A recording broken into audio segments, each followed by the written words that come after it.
Hello students, welcome to Vedshree academy. तो पिछले lecture में हमने पढ़ा था कि कैसे हम क्रमित युग्म को फाइंड आउट करेंगे और कैसे हम दो समुच्चयों का कार्तीय गुणनफल निकालेंगे। तो आज के लेक्चर में हम उससे रिलेटेड कुछ प्रॉब्लम्स को सॉल्व करेंगे, ठीक है, जो क्वेश्चन हमारे एग्ज़ाम में आती है। तो क्वेश्चन जो पहला है, क्वेश्चन नंबर 1, वो कहता है कि 2x + 3, y - 1 = 3, 5। तो कह रहा है x तथा y का मान ज्ञात कीजिए। x तथा y का मान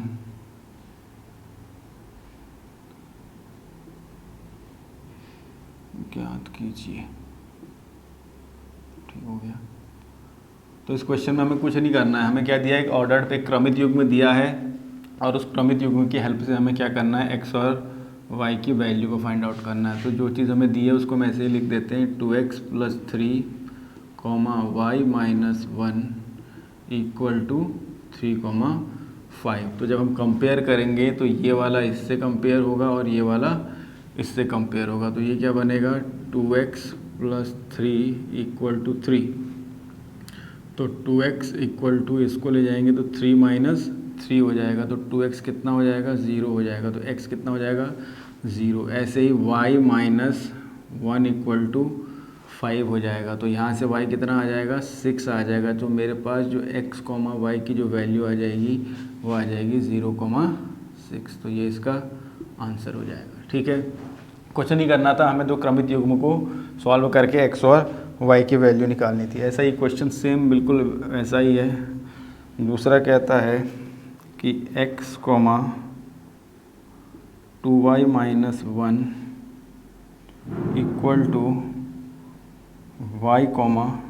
3। तो x तथा y का मान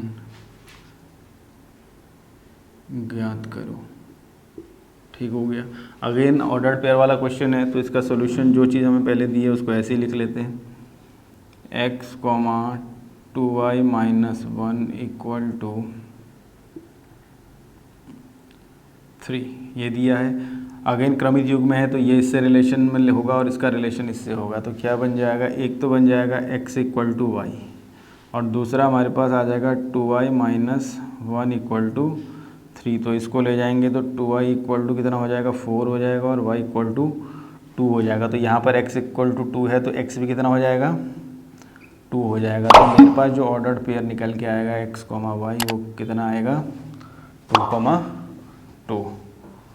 वो निकल के आ जाएगा 2,2। ये इसका आंसर हो जाएगा। तो कभी भी हमें क्रमित युग्म से रिलेशन कोई क्वेश्चन आएगा तो हम इसको डायरेक्टली करते हैं, हमें कुछ नहीं करना है। सिर्फ याद रखना है जो पहली राशि है वो पहले से ही कंपेयर होगी, दूसरी वाली दूसरे से ही होगी। तो उसी को हम क्या बोलते हैं, ऑर्डर्ड पेयर बोलते हैं। ठीक है, तो ये क्वेश्चन बेस्ड थे क्रमित युग्म से। अब अगले क्वेश्चन हम देखेंगे जो हमने कल जो टॉपिक पढ़ा था कि दो समुच्चयों का कार्तीय गुणनफल कैसे निकालते हैं। तो उस पर हमारे पास क्या क्या क्वेश्चन बन सकते हैं।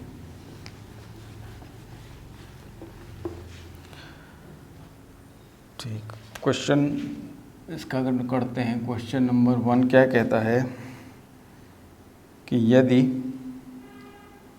यदि एक समुच्चय है जिसके अंदर एक एलिमेंट है, इसको हम क्या कहते हैं, एकल समुच्चय, जिसके अंदर एक ही एलिमेंट होता है, तथा B एक समुच्चय है जिसके अंदर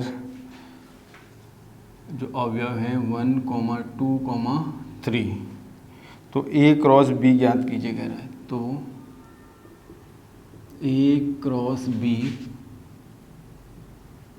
ज्ञात करो। ठीक हो गया। अब क्या कह रहा है, दो समुच्चय दिए हैं और हमें क्या निकालना है, इन दोनों समुच्चयों का कार्तीय गुणनफल निकालना है, A क्रॉस B निकालना है। तो A क्रॉस B निकालने के लिए हमें क्या करना है, कुछ नहीं करना है। हमें क्या करना है, ये पहला है ये दूसरा है, इसका पेयर किसके साथ बनेगा, यहाँ एक ही एलिमेंट है तो ऑर्डर्ड पेयर में क्या क्या चीज़ें आ जाएंगी, 1, 1, 1, 2 और 1, 3। तो ये ऑर्डर्ड पेयर निकल के आ गया। कुछ नहीं है, क्योंकि यहाँ एक ही एलिमेंट था तो इसका एक बार इसके साथ पेयर बनेगा, एक बार इसके साथ पेयर बनेगा, एक बार इसके साथ पेयर बनेगा, मतलब ये कुछ ऐसा हुआ। इसका 1 के साथ पेयर बना, 2 के साथ बना, 3 के साथ बना, तो ये सारे के सारे ऑर्डर्ड पेयर आ जाएंगे। तो कितने हम बनेंगे, हम ऐसे भी कैलकुलेट कर सकते हैं। देखो यहाँ एक एलिमेंट है, यहाँ 3 एलिमेंट है, तो ए क्रॉस बी में कितने होंगे, 1 × 3, तो 3 ऑर्डर्ड पेयर आने चाहिए, 1 2 3। तो आंसर हम ऐसे भी कैलकुलेट कर सकते हैं। ठीक हो गया। दूसरा क्वेश्चन क्या कहता है कि यदि S कह रहा है, यदि S एक समुच्चय है जिसके अंदर एलिमेंट हैं 0,1 0,1 तथा T एक समुच्चय है जिसके अंदर एलिमेंट हैं 0,-1। ठीक हो गया, 0,-1। तो क्या कह रहा है, तो एक तो हमसे कह रहा है, तो एक तो हमें निकालना है S क्रॉस T तथा T क्रॉस S, ये दो निकालना है, के मान निकालने हैं। और दूसरी चीज़ ये क्या कहता है कि शो करना है, कि प्रूफ करना है। एक तो इन दोनों के मान निकालने हैं, दूसरा क्वेश्चन क्या कह रहा है कि हमें शो करना है, सो दैट कि S cross T is not equal to T cross S। ये दो चीज़ हमें दिखानी है। ठीक है, तो कोई बड़ी चीज़ नहीं है, मतलब हमें क्या लिखना है, सिंपली इन दोनों का कार्तीय गुणनफल लिखना है। तो जब हम इसका सोल्यूशन लिखेंगे तो सबसे पहले हम क्या निकालेंगे, S क्रॉस T निकालेंगे। तो जब भी S क्रॉस T निकालेंगे तो क्या होगा, 0 का 0 के साथ एक पेयर ये बना, ठीक हो गया। 0 का -1 के साथ एक पेयर बना, 1 का 0 के साथ पेयर बना, और 1 का -1 के साथ पेयर बना। ये तो निकल गया S क्रॉस T। ऐसे ही हम निकालते हैं T क्रॉस S।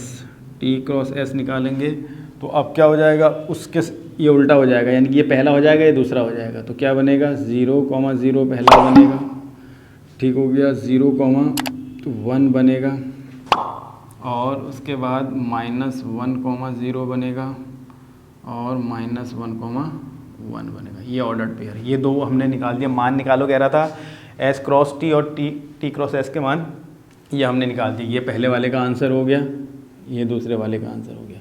तीसरा क्या कह रहा है, हमें शो करके बताना है कि ये दोनों इक्वल हैं कि नहीं। अगर ये दोनों इक्वल होंगे तो इक्वल होने के लिए कंडीशन क्या है कि दोनों में सेम ऑर्डर्ड पेयर होनी चाहिए। यहाँ 0 और 0 है, ठीक हो गया। यहाँ 0 और -1 है, लेकिन यहाँ अलग चीज़ है, ऐसा कोई ऑर्डर्ड पेयर यहाँ है ही नहीं। यहाँ -1 और 0 है, ऐसा कोई भी नहीं है। तो यहाँ से हम ऐसे ये प्रूव हो गया कि S क्रॉस T का भी बराबर नहीं होगा T क्रॉस S के, कुछ भी नहीं था। ठीक है, ये क्वेश्चन था। अगला क्वेश्चन क्या कहता है, ठीक है, अगला क्वेश्चन हम और करते हैं। ये सारे इंपॉर्टेंट क्वेश्चन हैं, छोटे से। कह रहा है यदि A क्रॉस B, यदि A क्रॉस B के अंदर हमारे पास ऑर्डर्ड पेयर दिए हुए हैं 1,2 1,3 1,5 2,2 2,3 2,5, तो समुच्चय ए ज्ञात कीजिए। तो क्या कह रहा है, तो समुच्चय ए ज्ञात करो। ठीक है, अब हमने अभी तक हमें उसने क्या दिया है, समुच्चय दिया था, तो उससे कह रहा था कार्टेशियन प्रोडक्ट निकालो, कार्तीय गुणनफल निकालो। अब क्या कह रहा है कि मुझे दो समुच्चयों का कार्तीय गुणनफल दिया है, तो वो समुच्चय ए क्या होगा। तो ये भी बड़ा आसान सा क्वेश्चन है। तो मतलब हम क्या कर रहे हैं, ए निकालना है। तो ए बेसिकली क्या है, ये फर्स्ट एलिमेंट है, तो ए को हम क्या लिख सकते हैं, ए क्रॉस बी के क्रमित युग्मों, ए क्रॉस बी के क्रमित युग्मों का के प्रथम घटक का समुच्चय, प्रथम घटक का समुच्चय, वही तो ए कहलाएगा, ए क्रॉस बी। मतलब इसमें जो पहला एलिमेंट है वो ए से बिलोंग करेगा और दूसरा है वो बी से बिलोंग करेगा। तो ए के अंदर जो एलिमेंट आएंगे वो क्या क्या आएंगे, 1 आएगा, अगेन 1 आएगा, 1 आएगा, 2 आएगा, 2 आएगा, 2 आएगा, ये तो आएगा। अब हमसे क्या कह रहा है कि हमने कहा जब भी हम समुच्चय को लिखते हैं किसमें, तालिका रूप में, तो हमारे जो भी अवयव हैं वो उनकी पुनरावृत्ति नहीं होती। तो यहाँ 1 कितनी बार, दो बार रिपीट हो रहा है, तो हम इसका रिपीटिशन नहीं करेंगे। तो ए जो निकल के आएगा वो क्या आएगा, 1,2 होगा। ये इसका आंसर हो गया। तो ये हमें क्या लिखना था, समुच्चय लिखना था किसकी हेल्प से, इस कार्तीय गुणनफल की हेल्प से। ठीक हो गया। और क्वेश्चन देखते हैं और क्या कहता है क्वेश्चन। दूसरा क्वेश्चन है बिल्कुल सही, यदि ए और बी दो समुच्चय हैं तो ए और बी ज्ञात कीजिए। चलो इसको भी देखते हैं, इसको रफ करते हैं।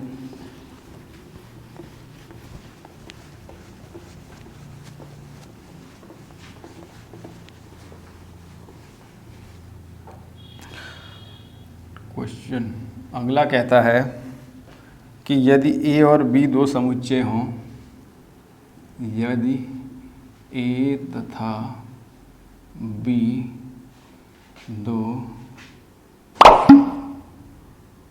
समुच्चय हों और ए क्रॉस बी जो है वो हमें दे रखा है 3, 3, 4, 5, 3 और 5, 4। ठीक हो गया। तो समुच्चय ए और बी ज्ञात कीजिए। ठीक है, तो कह रहा है तो समुच्चय ए तथा बी ज्ञात करो। कुछ नहीं है, सिंपल सा क्वेश्चन है। कह रहा है अगर ए और बी दो समुच्चय हैं तो उन दो समुच्चयों को लेके हमने उसका कार्तीय गुणनफल का रिलेशन हमें दिया है कि उसके अंदर ये क्रमित युग्म होंगे, तो समुच्चय ए और बी क्या होगा। तो कुछ नहीं है, तो समुच्चय ए क्या होगा, जो ए होगा वो क्या होगा, ए क्रॉस बी के, ए क्रॉस बी के प्रथम घटक का समुच्चय, के प्रथम घटक का समुच्चय। ठीक हो गया। तो प्रथम घटक क्या है, यह जो फर्स्ट एलिमेंट है सारा, तो क्या आएगा, ए के अंदर जो चीज़ें आएंगी वो क्या आएंगी, 3, 3, 5, 5। तो एलिमेंट रिपीट नहीं होते हैं, तो ए क्या बन जाएगा, 3, 5। दूसरा क्या निकालना है, बी। बी क्या है, ए क्रॉस बी के दूसरे घटक का समुच्चय, मतलब जो सेकंड एलिमेंट है उसमें जो बी, ए नहीं बी, तो वो बी क्या हो जाएगा, 3, 4, 3, 4। ये तो होगा 3, 4, 3, 4। तो जो निकल के आएगा वो क्या आएगा, 3, 4। ठीक, तो ये इसका आंसर हो गया। तो कुछ नहीं था, हमें एक दो समुच्चयों का कार्तीय गुणनफल दिया था और हमसे कहा था ए और बी निकालो। तो इस तरह के और भी बहुत से क्वेश्चन हो सकते हैं। इसी तरह इससे टिपिकल क्वेश्चन और बनेंगे नहीं, सिंपल क्वेश्चन बनेंगे। आपको निकालना आना चाहिए कि कैसे हम उसका ऑर्डर्ड पेयर लिख रहे हैं और कैसे कार्तीय गुणनफल लिखते हैं। तो आज के लेक्चर में हम इतना ही देखेंगे। आने वाले लेक्चर में हम देखेंगे अब कि संबंध, रिलेशन किसको कहते हैं, संबंध हम कैसे इस्टेब्लिश करेंगे, दो समुच्चयों के बीच में या दो से ज़्यादा समुच्चयों के बीच में हम कैसे संबंध को इस्टेब्लिश करेंगे। तो आज के लेक्चर में इतना ही। तब तक आप सभी लोगों का बहुत बहुत धन्यवाद।